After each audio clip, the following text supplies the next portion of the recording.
मंथन online classes में आज हम लेकर आए हैं कैन और कुड का इस्तेमाल, जिसके बारे में हम लोग बेसिकली से और बहुत ही गहरे और बहुत ही डीपली अध्ययन करेंगे। आइए उसके बारे में हम जानते हैं। सबसे पहले कैन और कुड क्या है। चूंकि हम सबसे पहले अगर हम कैन की बात करें तो कैन आपका जो इस्तेमाल होता है वो हमेशा किस में होता है? प्रेजेंट में। कैन का इस्तेमाल हमेशा आप किस में पाएंगे? प्रेजेंट में। प्रेजेंट यानी कि प्रेजेंट टेंस में। अगर कुड की बात करें तो कुड का इस्तेमाल आप कहां पाएंगे? पास्ट टेंस में। इसके अलावा फ्यूचर के लिए कैन और कुड में कोई जगह नहीं है और ना ही कभी कैन और कुड का इस्तेमाल कभी फ्यूचर में होगा। तो आइए चलते हैं, हम कैन और कुड का इस्तेमाल देखेंगे और इसके नियम देखेंगे, पहले किस तरह से सेंटेंस बनाए जाते हैं, तब इसके आगे पहले हम लोग प्रेजेंट के बारे में देखते हैं, फिर हम पास्ट के बारे में जानेंगे। चलिए देखते हैं। हम सबसे पहले कैन का इस्तेमाल के बारे में पढ़ेंगे, तब हम आगे चल के कुड का इस्तेमाल करेंगे।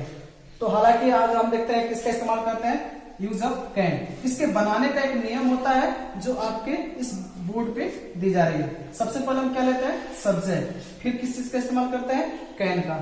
फिर आपका वर्ब का पहला रूप आता है, फिर ऑब्जेक्ट या अन्य भी जो वर्ड पाई जाती है वही आती है। चलिए एग्जाम्पल के तौर पे हम देख लेते हैं, जैसे कि वह पढ़ सकता है, तुम अंग्रेजी बोल सकते हो।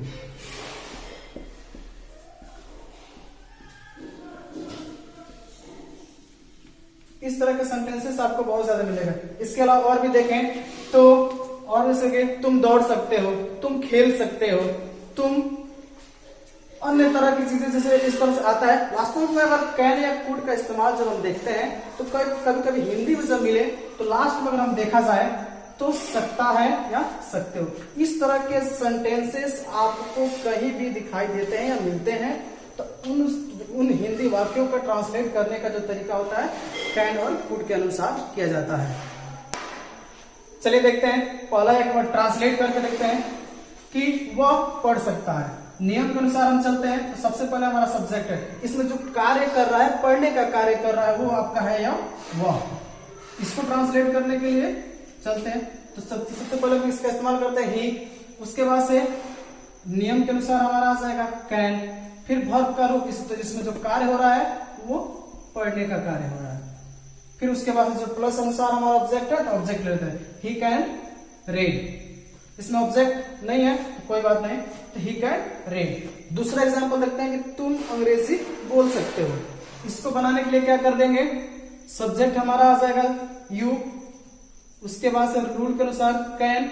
अब हमारा वर्ब का पहला रूप आएगा तो हो जाएगा स्पीक। उसके बाद से जो शब्द बचता है क्या? अंग्रेजी, तो इसको हम लिख सकते हैं इंग्लिश। इसी तरह के बहुत सारे सेंटेंसेस आपको मिलेंगे जो बहुत ही उपयोगी है, खासकर जब आप इंग्लिश बोलते हैं उसमें तो और भी ज्यादा उपयोगी है। आपके स्क्रीन पे कुछ इसी तरह के सेंटेंसेस उपलब्ध कराई जा रही है जिसको आप वीडियो पे पेश करके आप उसको देख सकते हैं। अभी आप लोगों ने देखा कैन का इस्तेमाल जो हम कर रहे थे अफर्मेटिव यानी कि सकारात्मक वाक्य को कैसे बनाते हैं उसको हमने पहले सीखा। अब आइए इस्तेमाल करते हैं। और कैन का इस्तेमाल हम देखें किसमें? नेगेटिव सेंटेंस में। उसके बनाने का नियम सेम होता है, बस आपका जो ये कैन का इस्तेमाल होता है उसके ठीक बाद नॉट का इस्तेमाल किया जाता है। यानी कि सबसे पहले आप सब्जेक्ट रखेंगे, फिर कैन का इस्तेमाल करेंगे, फिर नॉट का, पर उसके बाद से वर्ब का पहला रूप तब ऑब्जेक्ट। जैसे कि अभी मैंने एक एग्जांपल लिया था, तुम अंग्रेजी बोल सकते हो।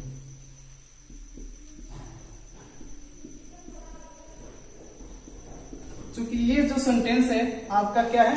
अफर्मेटिव। चूंकि इसमें नेगेटिव नहीं है, नेगेटिव होता है यानी कि नकारात्मक, जिसमें नहीं का इस्तेमाल किया जाए या न हो, तो ये तो आपका अफर्मेटिव जिसको आपने बनाने का तरीका सीख लिया है। लेकिन हम दूसरा एग्जांपल लेते हैं, सेम यही हो जाएगा कि तुम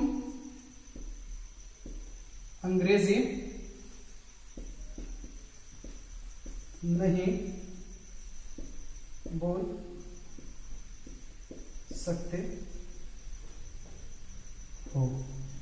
इसको बनाने के नियम के अनुसार यानी कि जिस नियम के अनुसार अफर्मेटिव सेंटेंस बनाया के अनुसार, अब इसके अनुसार हम क्या बनेंगे, नेगेटिव सेंटेंसेस देखेंगे जो कैन का इस्तेमाल किया गया। सेम आपका वो हो जाएगा यू, यू के बाद हम क्या किस चीज का इस्तेमाल करेंगे, कैन, फिर हमारा क्या आ जाएगा नॉट, फिर उसके बाद से आपका वर्ब का रहेगा ही, तो आपका आ जाएगा स्पीक, उसके बाद से आ जाएगा आपका इंग्लिश। दूसरे एग्जाम्पल की बात करें तो तुम नहीं दौड़ सकते हो, क्या आप ले सकते हैं कि तुम नहीं दौड़ सकते हो। दूसरा एग्जाम्पल देखें नेगेटिव सेंटेंसेस का, तो तुम नहीं दौड़ सकते, तुम नहीं खेल सकते हो। इस तरह की सेंटेंसेस आपको इसमें मिलती रहती हैं। आइए अब इसको देखते हैं कैसे ट्रांसलेट करते हैं। सेम आपका वही हो जाएगा, तुम का अंग्रेजी आप जानते ही है, यू के साथ हम कैन लगाएंगे, फिर उसके बाद से नॉट लगाएंगे, और अंत जो बच रहा है वर्ब, यानी कि वर्ब है इसमें दौड़ना, तो आपका आ जाएगा यू कैन नॉट रन।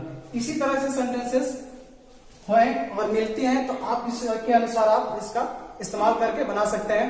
आपके स्क्रीन पर इस तरह के भी कुछ सेंटेंसेस उपलब्ध कराई जाती है जिसको आप नोट कर सकते हैं। जिस तरह आपने कैन का इस्तेमाल अफर्मेटिव और नेगेटिव में देखा, चलिए हम आगे बढ़ते हैं। और कैन का इस्तेमाल हम कहां करते हैं, इंट्रोगेटिव सेंटेंसेस में। क्या हो जाएगा, इंट्रोगेटिव। इंट्रोगेटिव का मतलब होता है, अगर हिंदी की बात करें तो प्रश्नवाचक, जिसमें प्रश्न पूछा जाता है। और उस तरह से अगर सेंटेंसेस नहीं समझ में आते हैं तो किसी भी सेंटेंस के अंत में जो ये वाला सिंबल आपको पाया जाता है, ये होता है आपका क्वेश्चन मार्क। यानी कि जिस सेंटेंस में, जिस वाक्य में इस तरह के सिंबल आपको मिले तो समझिए कि वो जो सेंटेंस है, जो वाक्य है, वो इंट्रोगेटिव है। तो चलिए आज देखते हैं कैन का इस्तेमाल करने के लिए। सबसे पहले हम इसका स्ट्रक्चर यानी कि इसका रूल देख लेते हैं। आपका सेम हो जाएगा, जो कैन का इस्तेमाल करते थे वो पहले आ जाएगा, फिर आपका सब्जेक्ट आ जाएगा, फिर आपका वर्ब का पहला रूप आ जाएगा, फिर ऑब्जेक्ट आ जाएगा, और लास्ट में आपका क्या आ जाएगा, क्वेश्चन मार्क। इस तरह की चीजें, ये आपका रूल हो जाएगा जो कैन का इंट्रोगेटिव इस्तेमाल हम बता रहे हैं। चलिए एक सेंटेंस ले सकते हैं। अगर देखा जाए तो अगर एक सेंटेंस ले लेते हैं, क्या तुम पढ़ सकते हो। अगर हम एक सेंटेंस ले लें, क्या तुम पढ़ सकते हो।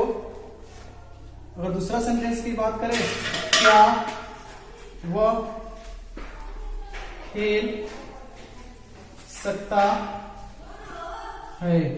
अगर इस तरह के सेंटेंसेस देखें तो अननेसेसरी। चलिए अगर इसको देखते हैं, इसके अनुसार हम ट्रांसलेट करते हैं, क्या यानी कि कैन। अब सब्जेक्ट जो हमारा होगा उसी के अनुसार हम इस्तेमाल करेंगे।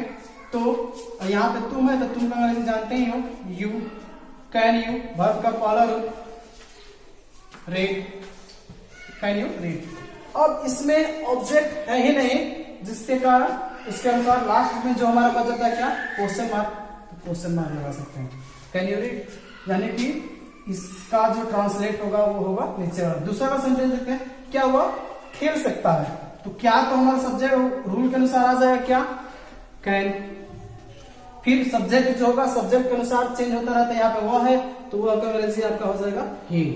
फिर उसके बाद से वर्ब का यानी कि खेलना होता है, तो यहाँ पे आपका क्या आ जाएगा, प्ले। लास्ट में जो बच जाता है हमारा क्या, क्वेश्चन मार्क। तो क्वेश्चन मार्क हम लगा देंगे। इसी तरह से सेंटेंसेस आपको और भी मिलेंगे जो आप उसको नोट करके बना सकते हैं। देखिए कैन का इस्तेमाल आपने अफर्मेटिव या नेगेटिव अन्य चीजों में देखा। आइए अब हम बढ़ते हैं किसकी तरफ, इंट्रोगेटिव की तरफ। इंट्रोगेटिव मतलब होता है प्रश्न पूछने वाले वाक्य, यानी कि इंट्रोगेटिव का मतलब होता है प्रश्न पूछने वाले वाक्य, यानी कि वैसे वाक्य जिनके अंत में एक सिंबल प्राप्त होता है, जिसको कहते हैं हम लोग क्वेश्चन मार्क। उस सिंबल को क्या कहते हैं, क्वेश्चन मार्क, यानी प्रश्न पूछने वाले चिन्ह। वास्तव में इंट्रोगेटिव बनाने के दो तरीके होते हैं। एक तरीका होता है जो हम शुरू में कैन का इस्तेमाल कर सकते हैं, कैन का इस्तेमाल करके बना सकते हैं। और दूसरा जो तरीका होता है उसमें WH वर्ड लाए जाते हैं, WH वर्ड। उसके बाद से अन्य भी इसको भी अगर आप चाहते हैं तो नेगेटिव सेंटेंसेस बना सकते हैं। इसमें जो भी होगा, जो कैन या लगा है, उस कैन या सब्जेक्ट के अगर इंट्रोगेटिव पूछते हैं और नेगेटिव इसको इस्तेमाल करते हैं तो सब्जेक्ट के बाद आता है, भले वो WH वर्ड वाला हो या कैन का इस्तेमाल हो। इसका जब इस्तेमाल करेंगे तो कैन और सब्जेक्ट इसके ठीक बाद नॉट का इस्तेमाल कर सकते हैं। आइए इन दोनों नियमों के अनुसार हम कुछ एक दो सेंटेंसेस देखें जिसको आप घर पे बनाने का प्रैक्टिस कर सकते हैं या देख सकते हैं।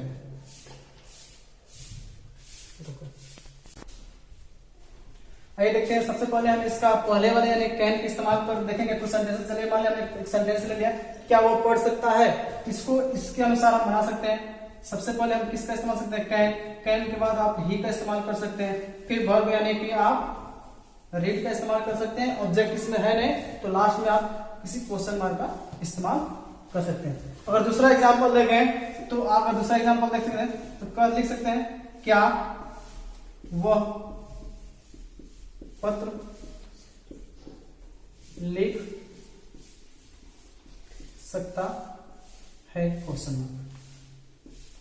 इस तरह के सेंटेंसेस आपको और भी मिल सकते हैं। आइए दूसरे एग्जाम्पल को भी सॉल्व करते हैं। इसका आप पहले वाले के अनुसार ही आप बनाएंगे, यानी कि कैन का इस्तेमाल कर देंगे, फिर आप आ जाएगा ही, फिर उसके बाद से आ जाएगा आपका वर्ब, यानी कि जिसमें जो कार्य क्या हो रहा है, पत्र को लिखने का कार्य हो रहा है, इसलिए यहां पर आप लगा सकते हैं राइट।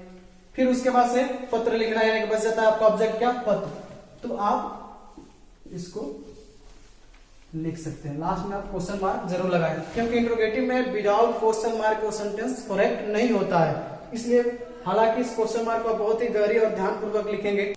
चलिए देखते हैं कैन का इस्तेमाल हम WH वर्ड में कैसे कर सकते हैं। आइए एक एग्जांपल लेते हैं। जैसे एक एग्जांपल ले लिया हम लोग, अंग्रेजी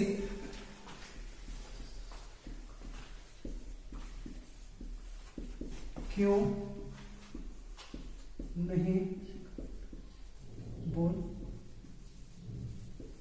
सकते हैं, क्वेश्चन मार्क। हालांकि यहां पे मैंने नहीं का इस्तेमाल किया है, क्योंकि अगर किसी सेंटेंस में आपका नहीं का इस्तेमाल दिखाई देता है तो करना क्या होगा, भले वो सिंपल या इंट्रोगेटिव जो होता है उसमें या WH वर्ड वाले जैसे अगर मिलते हैं सेंटेंसेस, उसमें सब्जेक्ट के बाद आप नॉट का इस्तेमाल कर दीजिएगा। किसी भी प्रकार का कोई भी इंट्रोगेटिव या कितने भी प्रकार के जितने भी प्रकार के टेंसेस हैं या यूजेस हैं, यदि नॉट का इस्तेमाल इंट्रोगेटिव में आता है तो आप सब्जेक्ट के बाद नॉट का इस्तेमाल कर सकते हैं। चलिए इसको ट्रांसलेट करते हैं। आप दूसरे के नियम के अनुसार आप ट्रांसलेट करेंगे। यहाँ पे हमारा क्वेश्चन पूछने वाला वर्ड है क्यों। क्यों जो है इसको हम क्या ले लेंगे, क्यों का इजी होता है वाई। फिर उसके बाद हम आपका इस्तेमाल करेंगे कैन। फिर आपका सब्जेक्ट आएगा हम लोग तो वी ले लेंगे। फिर नॉट हमने बताया कि सब्जेक्ट के ठीक बाद नॉट आएगा तो आप नॉट का इस्तेमाल करेंगे। फिर आप वर्ब का पहला रूप ले सकते हैं, तो यहाँ पे बोलना, वर्ब आपका जो है वो है बोलना। फिर आपका बच जाता है क्या, ऑब्जेक्ट प्लस क्वेश्चन मार्क। तो देख सकते हैं अब इसमें हमारा ऑब्जेक्ट बच जाता है क्या, इंग्लिश। इंग्लिश यानी कि आपका ऑब्जेक्ट हो जाएगा और लास्ट में आप क्वेश्चन मार्क ऐड कर सकते हैं। इसी तरह से तमाम सेंटेंसेस आपको जो मिलेंगे जिसको आप कैन के इस्तेमाल करके आप बना सकते हैं। हम लोग स्क्रीन पे कुछ सेंटेंसेस दी जा रही है जिसको आप नोट करेंगे और घर पे बनाने के लिए प्रैक्टिस करेंगे।